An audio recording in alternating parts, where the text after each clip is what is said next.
Welcome to Neutral Voices. This is NV in Depth, and we're going to get right into this. The subject we're going to talk about today is child abuse. Now, if you are not aware, this week is National Child Abuse Prevention Week, national. And I know in our building yesterday, the Boeing Center and DCS had something going on, and I know Parkview had something going on today.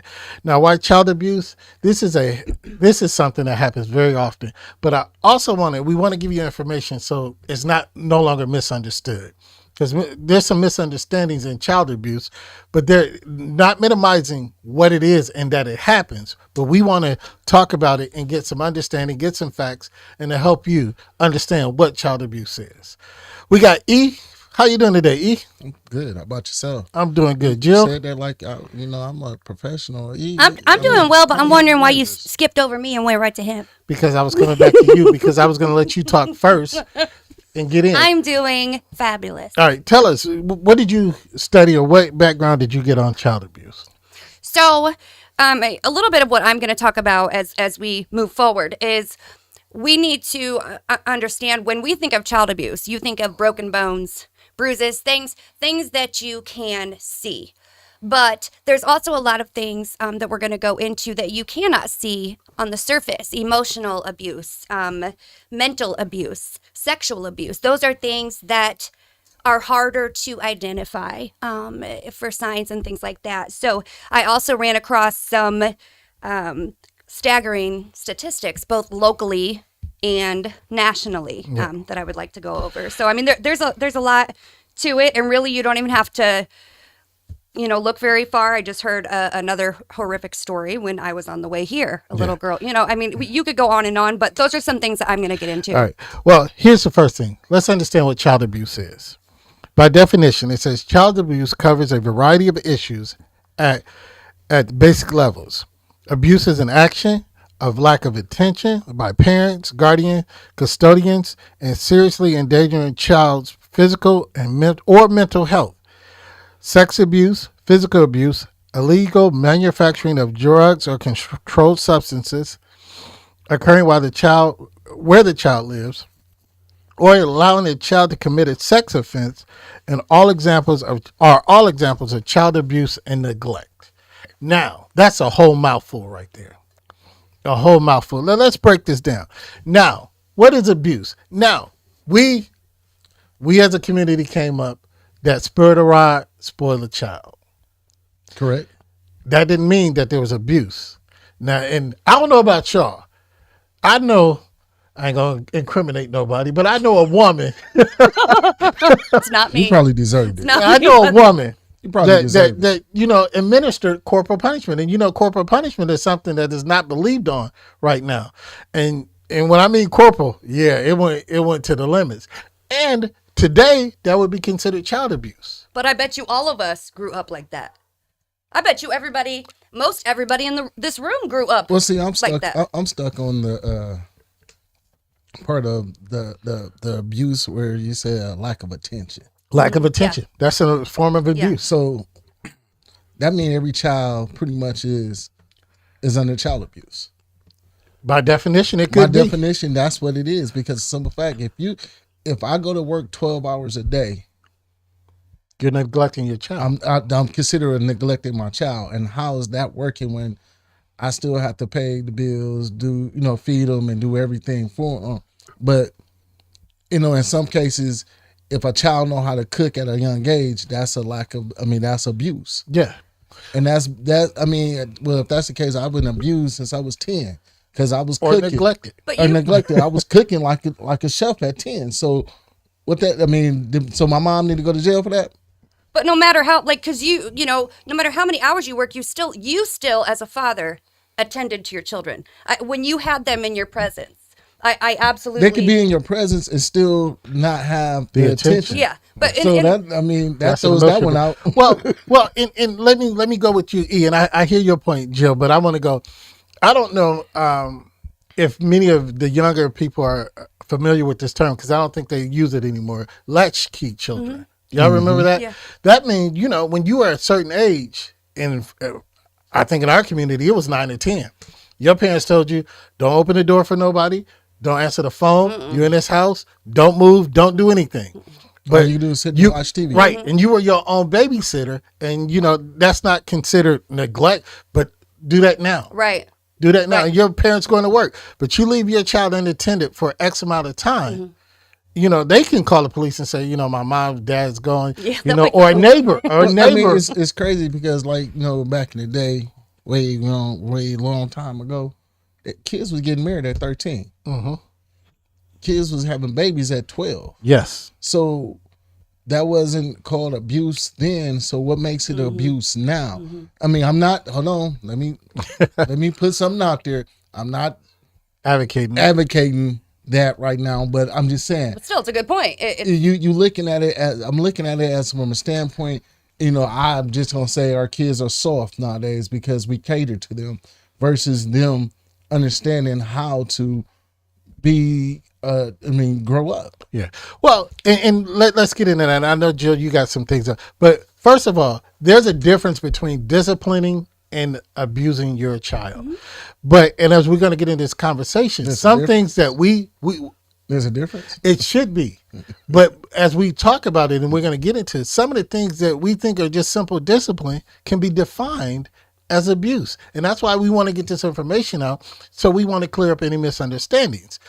I think some of the things are over exaggerated, but we're gonna go into. So if I bust my child to the white meat, that's what? That's abuse. That's abuse. Yeah, you leave any scars or or cause any physical harm. That's abuse. But let's talk about this. Let's talk about this. And this is a stat because, and I want to put this out there. It has not been calculated since 2019 due to the pandemic, and they haven't had a chance to fully study this. But Indiana had the second highest reports of child abuse cases in 2019. And they have not had this study since 2019, again, since the pandemic. I think Kentucky was up there like 1 or 2 or maybe 3, but those 2 states were the highest in child abuse reports in 2019. And again, that stat is old because they haven't had a chance to do this study or get statistics since the pandemic. And we need to say, too, to follow it up on a local level, Allen County was number 1. Allen County out of Indiana was number 1 with the most deaths right here. And this was in 2021 because it didn't have the full study. But according to DCS, Allen County was number 1 in 2021 for the most child deaths due to abuse and neglect. So that's not anything to be proud of. There was a huge article written up on Wayne about it, but that's staggering. That's here. Yeah, that's here. But now, you're talking about the difference in, and as Bernie Mac say, bust your children head to the white. Yes. Now, here's the thing. By in Indiana statute, you are not supposed to strike your child with anything other than an open hand no more than 5 times.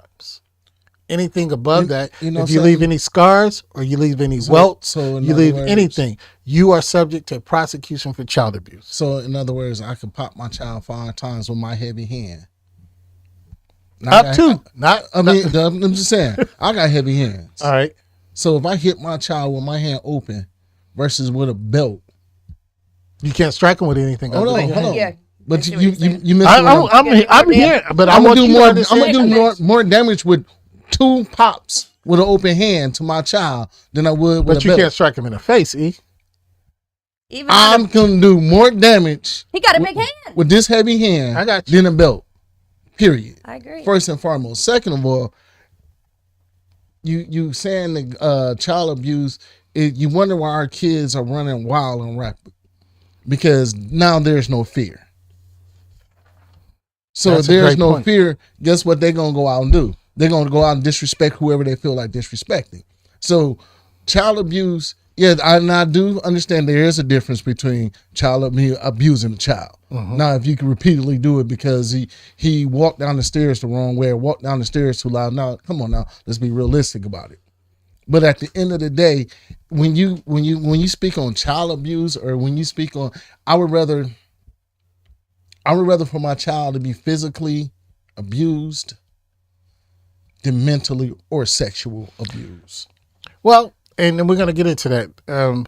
And I would agree with that because neither one is a lesser of any of these evils. But I understand what you're saying. But neither one is a lesser of these evils because the physical is gonna it's gonna leave scars. It's gonna leave turmoil. Sexual abuse is the worst. It's the worst. To me, it's the worst of all because guess what? I ain't gonna argue with that. I am not gonna argue with that. That's killing a child mentally and emotionally. Yes. But I think it has a lot to do with how the child feels too, because mine was much more than 5 whacks. My parents don't remember this clearly, but I do. You gonna incriminate But your parents? I on always TV. knew, like, I knew I wasn't abused. And, so as I was reading, it talked about things that children need. So predictability, structure, clear boundaries, like you were stating. They need to feel safe. I felt safe. I just knew that if I did something wrong, I was going to be punished and it wasn't going to be good. But I still feel like I got all of my needs met. And I think when you're talking about abuse at a different level than what we're speaking of right here, those needs that the child has are not being met. And, the world becomes a frightening place. And as far as lack of attention, I took that a different way. I look at that as if you are present with your child, but you are not attending. So if you keep coming to me and I'm busy doing this, or I put you on a tablet, if you are not attentive to your child or your teen, they are going to go somewhere else for that attention. You, as a parent, it is your job to give them that information, to give them that affection and attention because they need that and they will go somewhere else if they're not getting it. Well, and I'm going to disagree with that to a certain extent. Now, at a certain age, yes, you have to give your child the attention in their formative years because you got to leave them to the right example. But you and I talk about this movie all the time. We watch this movie, Fences. The young man was 17, I believe, at the time, and he was asking his father, "Why don't you love me? Why don't you do this for me?" Why? And he was like, because like he said, I got to go to work to feed you, clothe you, house you, do all of that. My love for you is not me sitting up here coddling you. Mm-hmm. So, but in this day and time, if you have up until 17, if you have a 17-year-old saying that, honestly, that movie, I say he mentally abused him. I didn't think of that. He mentally abused him. That's why he has so much hatred towards his dad. Exactly. So if you watched it, he really mentally abused him because the things that a child as a male child needs to nourish, he didn't support. That's a great point. That's a good way to see that movie. That was mental abuse. So when you mentally, that's why I say sexual abuse and mental abuse are ranked up high to me because of the simple fact I can break you down mentally and you won't be able to move forward. It takes a lot to persevere over mental abuse. That's true. Exactly. That's true. And you do. I had a gentleman that was a maintenance man for me at one of the properties. He was probably in his late 60s, and we were pretty close over the years. And we were talking one day, and he said, I was in the shop with my dad when I was growing up, and my dad told me that I was worthless and I would never amount to anything. And here he was in his 60s, and he said that he had carried that with him through everything that he did. And so to say that things like that don't impact someone, and to say that it's not a big deal, shaming, belittling, punishing by silent treatment, all of that. I mean, words are important. These are your parents. Yeah. And again, we're going to look at both sides of this coin because those are good points. And I think that some people have that and they suffer from that. But I do also think you got to think also how in this world, in this society, and E hit on it a little bit earlier, that turns the child into the weapon. And this is what I'm saying. Your child can say that they only feel uncomfortable or unsafe in your presence or environment. Correct. They can say that. And that can institute a neglect or abuse case or investigation. Okay. Because here's the thing. Why do you feel like this? My dad just seems always angry around me. And I don't know when he's going to snap. He's just always, I got to walk an eggshell. And it's not anything that's real. It's just something that's perceived. Exactly. just perceived. So here's what I'm saying. I'm not saying all the cases, but you got to look at it on both sides, because that weaponizes the child against the parent. Because, and that's what he said, that takes away the parenting abilities or strengths to be able to discipline their children. Because if they know the game, and what's the old saying? It ain't no fun when the rabbit got the gun. Exactly. Now the rabbit does have the gun. I mean, So and he's I'm using it well. And I'm not saying, Jill, that those are not valid points, because words they cut deep, and those are scars that you won't. Yeah, and he spoke it, so you it's can- very won't see- valid yeah, for you him. Won't see, and you won't see manifest until another time. But when you equip a generation to be able to use that as a mechanism, then where are the parents? But here's the thing. So you're saying, so every year there were more than 4 million child protection services cases, and that involved over 4.3 million children. So out of all those cases, how many do you think it was from somebody, some angry kid that called up? And how many of those cases? Because I don't like to focus on, we know that anybody can cry rape, anybody can cry this, anybody can cry that. But what we're doing is reducing the reality of when it happens. And we want children and adults. Indiana is a state where it is absolutely mandatory to report child abuse suspicions. You hear all the time, even in Fort Wayne. Yeah, I knew something was going on over there before the white woman and her girlfriend killed the little boy. Yeah. We knew something wasn't right. They pulled him out of school. Nobody did anything. And you have a legal duty. It is a misdemeanor if you do not. Yeah. Hold on. I got, Go ahead. Then I want to respond to Jill. Hold your question. Where you see, I got go. a crazy stat behind Okay. that. And it's crazy. Child abuse rate in the United States in 2021 by race, ethnicity, and of the victim per 1,000 children. American Indian or Alaskan natives, 15.2%. African Americans, 13.1%. Multi-race, 10.3%. Native Hawaiian Pacific Islanders, 8.5%. Hispanics, 7.7%. Whites, 7.1%. Asians, 1.4%. Now here's where I'm going to go with this. The reason why that's like that is because the simple fact the DCS tends to investigate other races quicker than they do white races. I can see that. And I mean, is it? And I read the article. You got it, that article. Yeah. But so I mean, so if the teacher at my son's school or my son looked like he's having a distraught moment and say, "Well, my dad went off on me," do you feel safe at home with him? That's the first question. That's the first question. That's the automatic question. That's the first question. So with that being said, when a white person does the same thing, and they will investigate me quicker than they investigate that white person, even though what's going on in that White House is more crazier than me just snapping off of my son, putting him in his place. Yeah. And I want to answer Jill's question, then we're going to move on to the other one. Now, Jill, you said minimizing. That's absolutely not what I'm doing, because you're talking about somebody who actually has worked in this field. I have seen both sides of it. And I've seen children,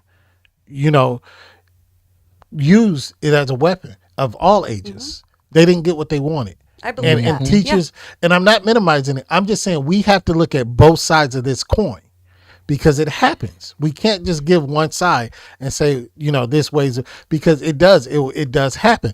But we want to talk, that's just a physical abuse. Now let's talk about the emotional abuse. And Jill, you hit on that. Now, emotional abuse and sexual abuse, those are the ones that are really hard to really see, and it takes longer to come out, because I can see if you blacken your son's eye, your daughter has bruises. I can see that. But when it comes to emotional and sexual abuse, we see other things that manifest, and we have to investigate what it is. Okay, I got a question. Break down emotional abuse. Emotional abuse? Yes. They say it's verbal. As Jill said, either verbal or nonverbal, because it can be So the basically silent. mentally abused. Yes, emotional or mental, however Mental you want to put abuse. it. But they call it emotional abuse. They don't really a mental. That's what it's titled, emotional abuse. Well, hold on. Emotion is. Wait a minute. I didn't put the title to it. E. I'm They don't tr- call it mental abuse. Okay, They call it emotional what's abuse. what's the definition of emotion? Right. That's not that. Just because my emotions is in a factor, because you know your emotions could tear up everything. I agree. So why is it called emotional abuse when my emotions and your emotions and this person's emotions are something totally different? Even though we probably having the same emotion, but it's something what's different. What's emotional to me might not be emotional to you. So that doesn't make sense right there. I look at like things like that constitute emotional abuse are emotionally damaging to the child. Like I found some stuff, like just some So examples. if I get mad, that's an emotional abuse. No, emotional is something mean, that would trying to figure- damage your child. Like, so for example, they list some examples. So like if you are instilling, saying things to your child to make them lack self-worth or confidence, telling them they're a loser, telling them they're a deadbeat, telling them they'll never, That's Messing that's with not emotional. their- That's mental. emotion. Can I give you? Dim- That's Go ahead. That's Go ahead. mental. Go ahead. So yeah, I mean, basically that's pretty much what it lists is anything that could affect them emotionally, causing depression, anxiety, mental illness. That's mental Well, abuse because it's And we're not disagreeing Okay. with you, I'm but just we trying didn't to title figure- it. I'm gonna just give trying you to the figure- definition. I I'm gonna mean, give you the let's make it definition. make sense though. And I'm not disagreeing. I'm just reading the Okay, definition. E. okay. I'm not saying you're I wrong. was trying to make it make sense. But That's here's all what I it's was saying. trying It says emotional abuse is the emotional maltreatment as part of their definition of abuse or neglect is provided. Specific definition of emotional abuse is the mental injury of a child. You're right, E, but they call it emotional. The mental injury of a child. Typical language used are these definitions of injury to the psychological capacity or emotional stability of a child as evident by the observer. So what you're right, E, but they just say it's emotional. I can't tell you my what's question is, I can't answer it because I didn't title it. I mean, like I said, let's make it make sense. Yes. So that's not emotion. That's mental abuse. That's not emotional abuse. That's mental abuse because that messes up your psyche. So at the end of the day, how's that emotional when it's playing with your mental thought process? I'm just saying, make it make sense to me. Whoever Whoever wrote that definition need to reevaluate. reevaluate. Well, I think it's important too to you talked about like it's kind of obvious or easier to tell when somebody is being physically abused, and one of the signs that it said is a lot of people for cases of abuse. I watched a couple documentaries, but they had pulled their children out of school to homeschool them, and they were talking about there being no follow-up, like having talking to the family to see, because a lot of times they'll pull the children out because they don't want the school to start seeing the things. So some signs also, because people say, well, what do I look for? So sexual abuse. So if a child is talking about sexual activity or has knowledge or comments, things that you wouldn't expect a child, repeated urinary tract infections, issues down there for a girl or a boy, being afraid, weary of people. Signs of emotional abuse, somebody that's very, I'm sexual abuse because I'm weird with everybody. very withdrawn, lack of self-worth, confidence. A child demands or displays attention-seeking behavior, doesn't communicate, nervous behavior. So children who have experienced that kind of abuse and neglect are at increased risk for a number of other things: health, mental health factors, learning problems, internalizing symptoms, anxiety, depression, PTSD. So these are little kids who have to put up their own protection mechanism, and little kids shouldn't have to do that. Yeah. You shouldn't have to be strong as You're a right. child. You're You right. should be able to be safe. Well, I'm gonna ask you a question then, and I'm just gonna be realistic about it then. When you say schools emotionally damage kids, abuse kids, Would we say schools do? In some cases, they do. Some cases, so they do. why does the child protective services have never been called on a school? That's a good question. I mean, you have a valid question, that an answer that as a layperson I can't give you, but that's a valid question, because yes, some environments are detrimental to the children's mental and and how they teach and things like that. You're absolutely right. Then if we go Well, I could go on. Yeah, I but got a list. I we could go. but before we go, I want to bring up a point. And I think we as men are guilty of this, and this is detrimental to our community. People are going to oust me and laugh at me when I say this, but why don't we talk about the sexual abuse of young boys by women as we do about sexual abuse by young girls by men? If a young boy is sexually molested or abused by a woman, we celebrate that young man, but we don't understand that there's some damage done to that, because the most profound case is, and it's been years ago, was that Mary Kay Letourneau, and I done forgot the young man's name, but Mary Kay Letourneau, it messed that young man's up, and he's even now in his adulthood, he doesn't know how to have a proper relationship. He doesn't have a proper relationship with his children.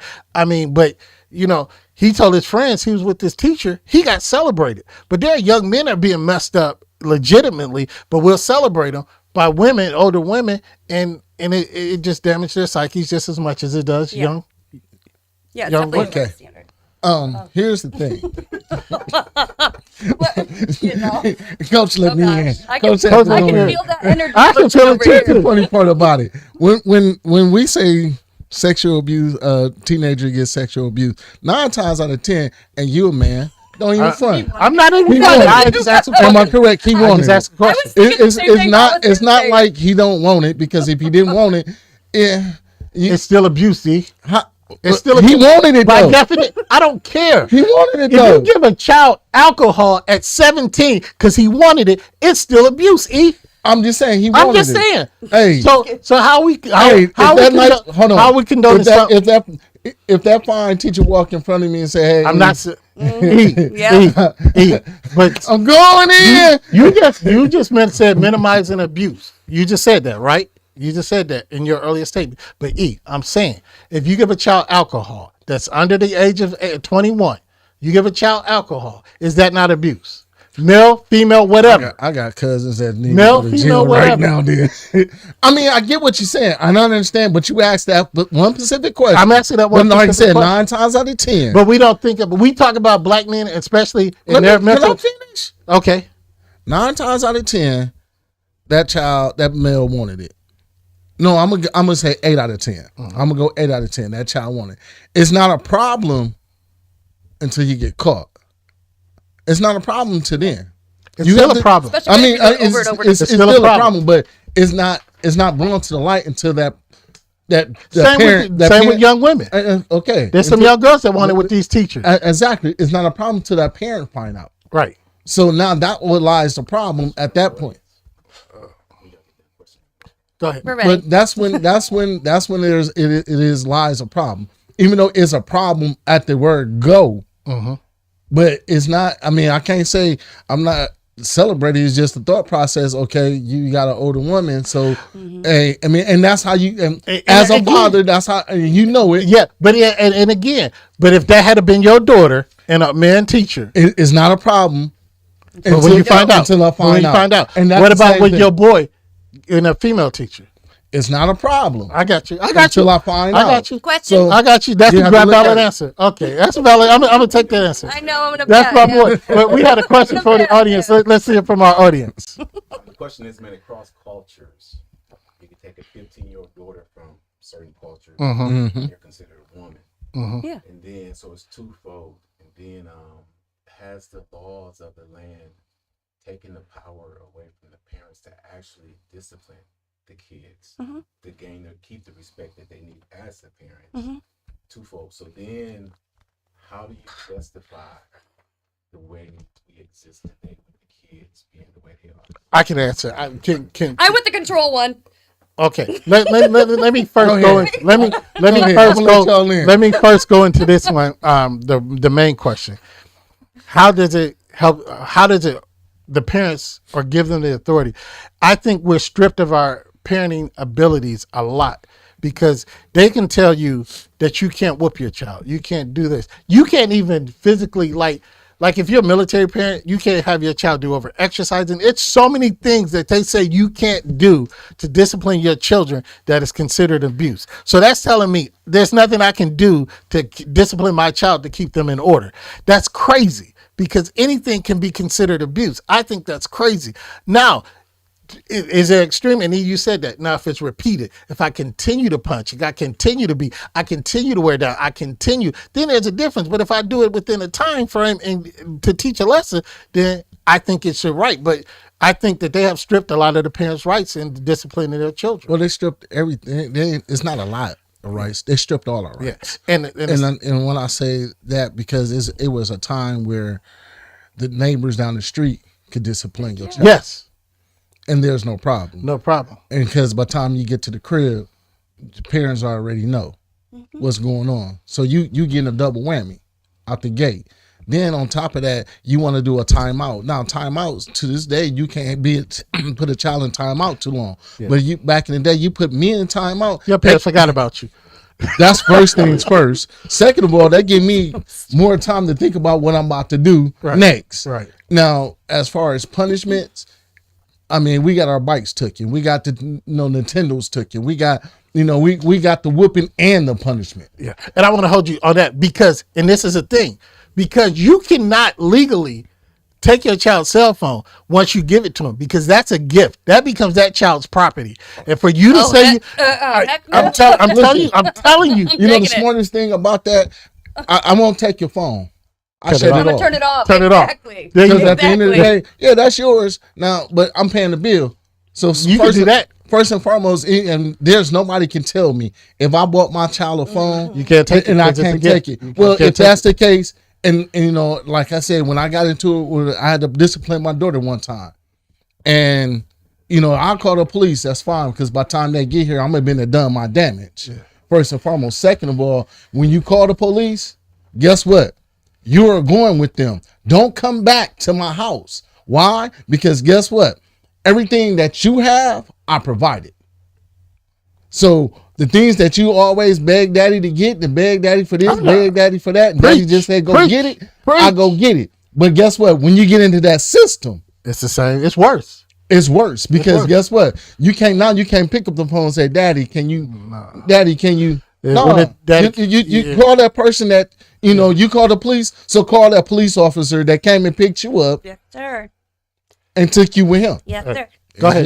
And then I'm going to ask the cross-culture one. So there was something that you mentioned, and I just have a question. So you said that it was a gift, like the cell phone. It's a gift. Why did I have to give all my engagement rings back when I left then? You didn't have to in the state of Indiana. They said I had to. Not in the state of Indiana. You don't have to give back gifts. Liars. I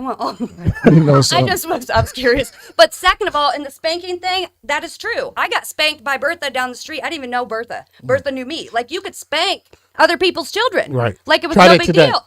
So anyhow, what I wanted to answer was, have parents, have their authority or control been taken away, or the discipline? So to discipline means what? To have control over a situation. Yes, they've taken that away from us because the people in power, don't want us to have that kind of control, because then they couldn't be controlled by the TV or TikTok or the government or the media or the schools or the trans movement or this or that. If we don't have that control, somebody's going to take it. So absolutely, that's intentional. That is to answer the question. Now that across cultures, what we see in abuse in America, we try to police around the world to say that is abuse. Mm-hmm. He was right. In Middle Eastern countries, it's still a tradition that a 30-year-old man is going to marry a 13 to 14-year-old girl. They give them dowries, they arrange marriages. Mm-hmm. It's still like that. But we say it's inhumane. Is it right or is it wrong? That's their culture. I cannot say what their culture does, but the problem is when they come here, because I know a lot of Burmese cases have gotten caught up in that because they are promised this girl at birth, and the guy was maybe about 20 or between 19 and 20 when the child was born, and he gets her at 13. Now DCS is going in there and saying that's illegal. You can't do that. But that's a cultural thing. But I do say this one thing, that if you're in Rome, you got to know the Roman laws. You got to do as the Romans. So you have to learn that. But sometimes culturally we don't understand, and we are inflicting, we're not you think about culture. This, and I'm just going to be realistic about it. When you come to the United States, your whole cultures get stripped from you. Yes, true. Period. Our cultures now. You have to abide by our culture, and which I feel that's not right, because the simple fact, the American culture ain't worth crap.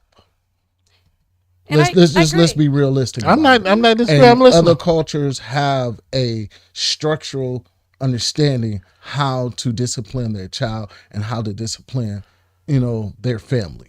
So when you take the family discipline away from the child, now you have what we have now: Yes. police brutality.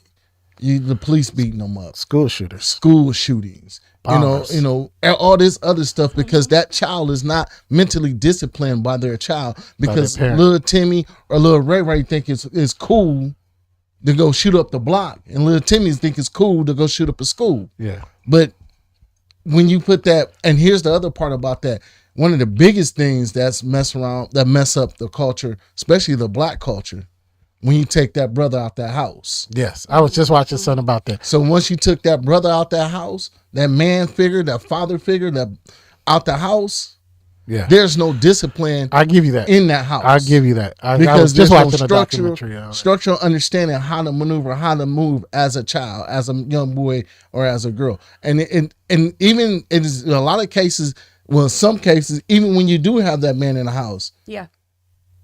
because he's not functioning as a man. Yes. That's just like fences. He might go to work, he might provide for the house, but he's not functioning. functional discipline in the house. Exactly. I give you that. Exactly. And we're going to get out of here because we could be here all night. Now, here's the reason why we talk about these subjects. And sometimes you wonder, what do they have to do with our community? Think about it. As we're talking about this, things in our community have to change. Now, if they're taking the parenting away from us in our community, what does that mean for the generations that's coming behind us? It's going to get worse. It's going to get worse. But also, here's where we as parents, and we have to understand, we have to find a balance in our discipline that we don't destroy that generation in a different way. Because you could be killing dreams physically, emotionally, or mentally of a person that is coming up that may lead this country or this world in something.